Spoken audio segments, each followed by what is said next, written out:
And yeah, we looked back at this creature, and it started to look around, looking around to see if it can get a better view of us, and it made this grunting sound towards us, and that was enough for me. I legged it. I didn't look back. I kept running. I remember hearing my friend, "Don't leave me!" behind me. He was catching me up.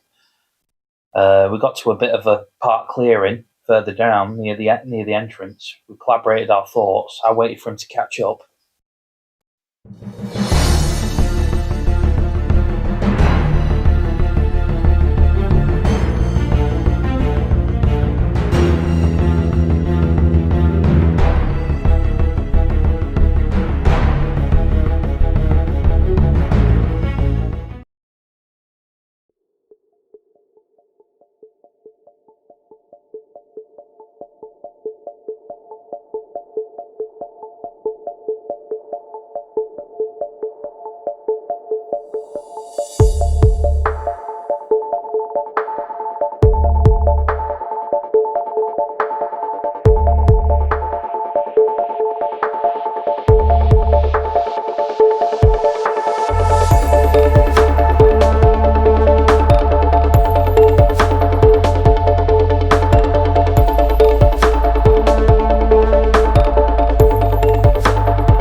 So the reason we're in Tarleton today is to go and look at the wooded area where Mark Farnell had his account and saw what some people would call a woodlouse, wild man, or even Bigfoot here in the UK. We're going to head over, have a scout round, and just, I know we're not going to say anything, but look in the area where this thing happened. So when you hear the interview after, you can see the actual area he's talking about.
I was already interested in it beforehand, but I was a kid back then, so things have changed, times changed. But what I saw,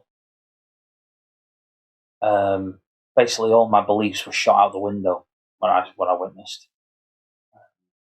I thought, right, there's something more to this, but I was thinking to myself. I mean, since then, I've thought, did I see something there? But I wasn't on my own when I saw it. I was with a friend of mine who saw it as well.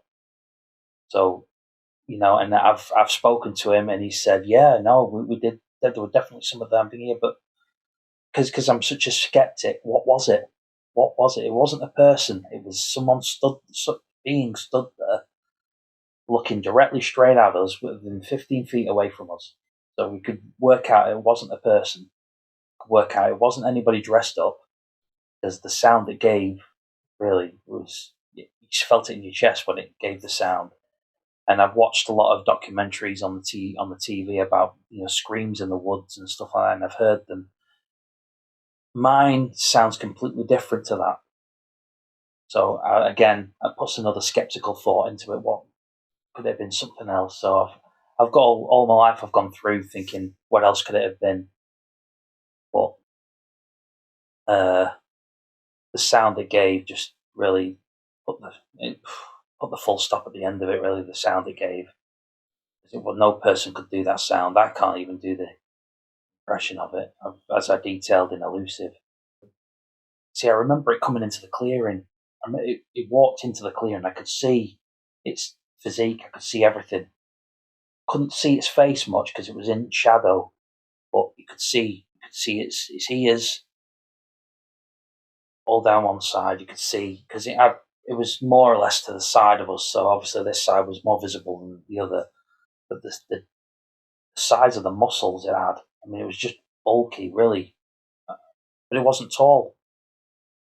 It wasn't tall. It was only about 5.5 foot tall. Because where's it going to? Some people is going to see that. Or they'd have seen it on the way to the woods because it wasn't a big wood. It was only a small wood in the village I lived in. It was the atmosphere. Just tense, really tight around you. The whole air around it was just really heavy, a heavy feeling. As though you're in a ball, sort of thing. As I went running, it just felt that I could have moved quicker if I wanted to, but I just moving at a certain speed because I felt so pressured. Yeah, it was weird that there was no smell or anything like that. Never noticed a smell or change in that, but just the feeling of just a heavy feeling all around. It was odd. How old were you at the time? 13. 13 years old. And the year was? 1996. Could you give us your account? Yeah, it's just a summer's day in 96.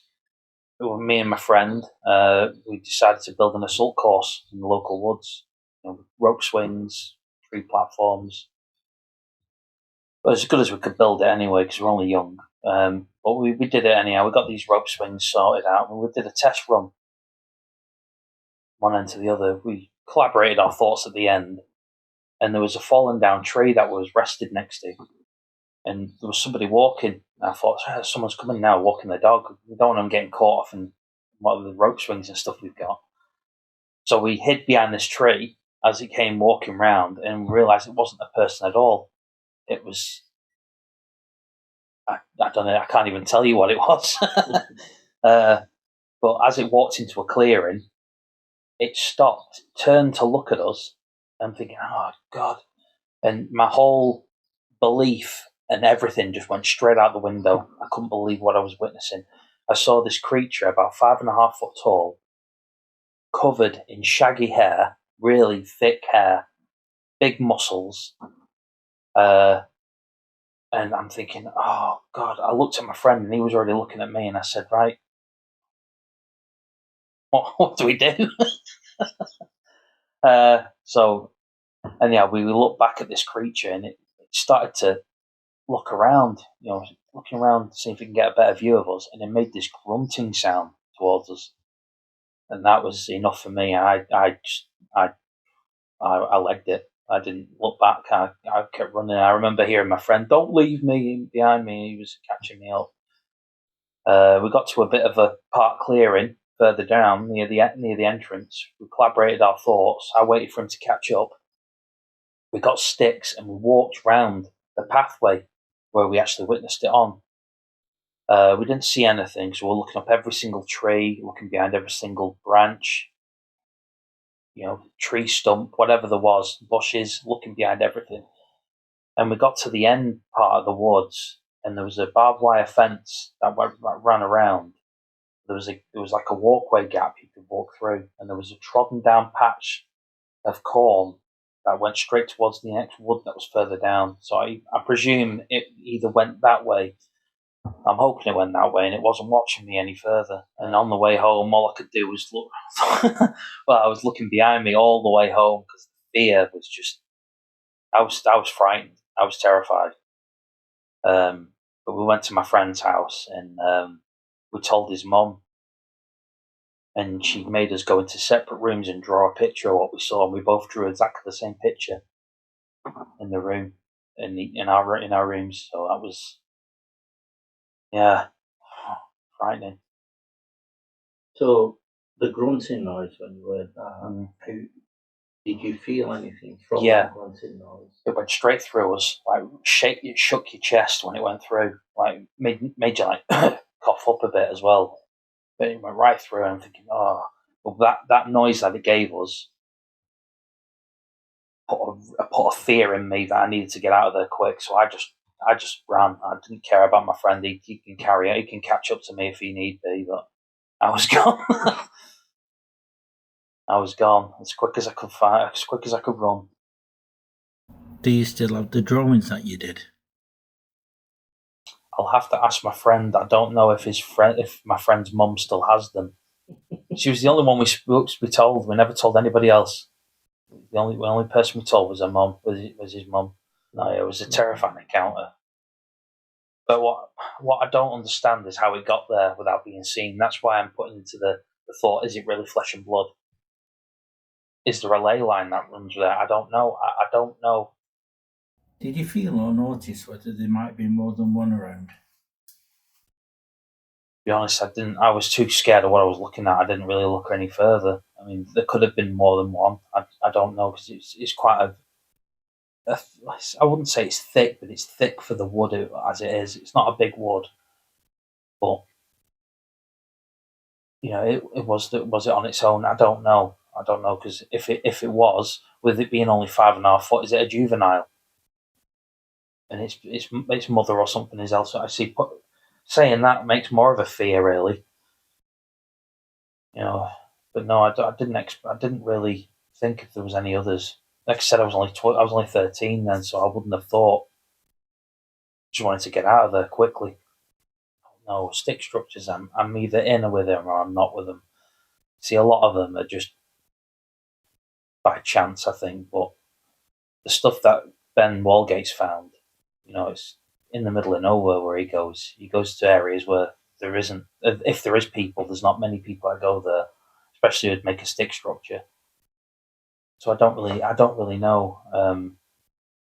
Are stick structures like warning signs as to not go any further afield? I don't know. Are they, like, say, instead of it's this is made by Bigfoot, just to say that we're in the area, or is it made by Bigfoot saying don't go any further?